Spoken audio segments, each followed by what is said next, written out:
जनक को जब ये पता चलता है कि उसकी माँ इस दुनिया में नहीं रही, तो वो रिएक्ट करती है, वो गुस्सा होती है, वो ऋषि पर चिल्लाती है। इस बात पर अदिति ओवर रिएक्ट करती है और कहती है कि तुम ऋषि को ऐसे कैसे बात कर सकती हो? ऋषि से क्यों बोल रही हो ऐसा? जबकि जेठू मम्मी कहते हैं कि देखो, वो भी इस हालत में नहीं है कि उसकी बातों को तुम सीरियसली लो। वो गहरे सदमे में है और अवॉइड करो। लेकिन अदिति भी अपनी माँ की ही बेटी है, यानी कि अर्शी की ही बेटी है, और उसने भी वही हरकत करी कि कोई इंसान अगर दुखी है तो उसको दुखी करना। खैर जनक कहती है कि मैं यहाँ से चली जाऊँगी, मैं यहाँ नहीं रहूँगी। आपको लगता है कि मैं आपके और ऋषि के बीच में आ रही हूँ, तो ऐसा कुछ भी नहीं होगा। वहीं ऋषि की आँखों में झनक के लिए एक सिंपैथी दिखाई दे रही है, प्यार नहीं बट सिंपैथी। जैसा कि पहले सीज़न में हुआ था कि अनिरुद्ध को झनक से प्यार नहीं था, लेकिन अर्शी और बाकी घरवालों के टॉर्चर ने झनक के प्रति उसके सिंपैथी में बदल दिया था और सिंपैथी को प्यार में बदल दिया था। और हो सकता है आने झनक और ऋषि के बीच में प्यार बन पाए, स्पेशली ऋषि के दिल में। हो सकता है और नहीं भी हो सकता है, क्योंकि ये सीज़न दूसरा है, डिफरेंट है, नई जनरेशन है।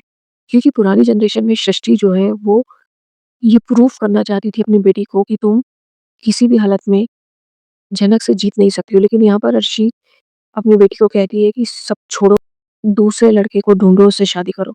लेकिन अदिति अपने घर में जाती है और जब सब कुछ सच बताती है, अनिरुद्ध शॉक्ड हो जाता है, अनिरुद्ध के पुराने विजुअल्स आने लग जाते हैं और अनिरुद्ध समझ नहीं पा रहा होता है वो रिएक्ट करे या ना करे, वो स्टैच्यू बन जाता है। ये बात अर्शी नोटिस कर लेती है और अर्शी कहती है कि क्या हुआ तुमको? तुम क्यों स्टैच्यू बने हुए हो? वहीं दूसरी तरफ अदिति से वो कन्फर्म करना चाहती है कि तुम्हारा चल क्या रहा है? तुम्हें शादी करनी है या नहीं करनी है?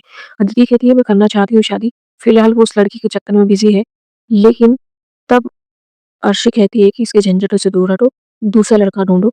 लेकिन अदिति कहती है कि मैं वेजिटेबल मार्केट में नहीं हूँ कि एक सब्जी नहीं पसंद आई तो मैं दूसरी खरीद लूँगी। मैं ऋषि से प्यार करती हूँ और इसीलिए मैं उसी से शादी करूँगी और हमने डिसाइड किया है कि हम कोर्ट मैरिज करेंगे। अर्शी कहती है कि तुम्हारी शादी के दिन जो हुआ था हंगामा, वो 4000 लोगों के सामने हुआ था। तो शादी भी 4000 लोगों के सामने ही होगी। वो अनिरुद्ध को फिर से झकझोरती है और कहती है, "ये है ना, ये सही है ना?" अनिरुद्ध इज़ लाइक हाँ, ठीक है। अदिति झनक के बारे में बुरा-भला कहने लग जाती है। इतने में बड़ो माँ भी आ जाती है। बड़ो माँ कहती है कि देखो, माँ को खोने का दुःख बहुत बड़ा दुःख होता है, इसलिए उसके बारे में ऐसा कुछ मत कहो। अदिति बड़ो माँ से भी गुस्सा हो जाती है। इनफैक्ट अनिरुद्ध भी उसकी वो करने लग जाता है कि छोड़ दो, वो लड़की अभी अकेली है, वो गाँव जाएगी तो किसके सहारे रहेगी। बट ये बात सुनकर के अर्शी और अदिति दोनों को बुरा लगता है और कहती है कि एक अनजान लड़की जिससे आपका कोई खास परिचय भी नहीं है, आप उसके लिए कैसे बोल सकते हो?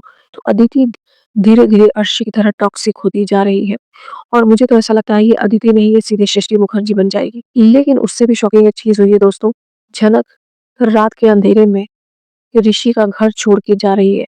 एक लेटर लिख दिया उसने और वो उस घर से निकल के गाँव जाएगी। लेकिन जिस तरीके के हादसे पहले सीज़न में झनक के साथ हुए थे, क्या वो हादसे भी झनक के साथ होने वाले हैं इस सीज़न में?